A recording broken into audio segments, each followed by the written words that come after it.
This is Jan. Jan woke up this morning with some pain down her back, but she didn't think much of it. After lunch, she was out in one of her far western paddocks when she felt a sudden, overwhelming pressure in her chest. Jan rang 000 and told dispatch that she thought she was having a heart attack. Jan thought things would be okay once she had contacted emergency services. What Jan didn't know is that living 500 kilometers to the nearest rural clinic, 800 kilometers to the nearest regional hospital, and 1,200 kilometers to the nearest interventional cardiologist meant that Jan would be taking several emergency flights through several crowded emergency departments over several days.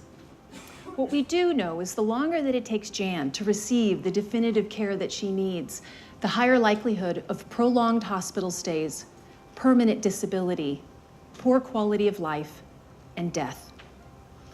I've been interested in aeromedical retrieval for over 20 years. It's why I became a critical care nurse. I've always been interested in who is flying and why. How long will their journeys take?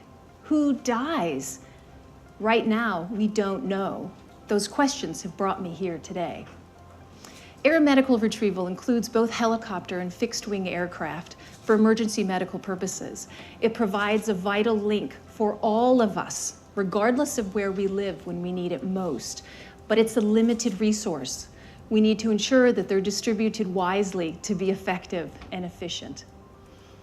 My first research challenge found that most aeromedical patient outcome studies come from large national trauma registries. Jan will not be a part of those studies. Jan will be a cardiac emergency, not trauma. My second challenge found that aeromedical patient information across their journey was kept in separate, isolated health databases. For my PhD, I've begun to link those databases. The aeromedical patient data with their emergency department data, their health data and hospital data, and the death registry to find the answers of aeromedical patient outcomes.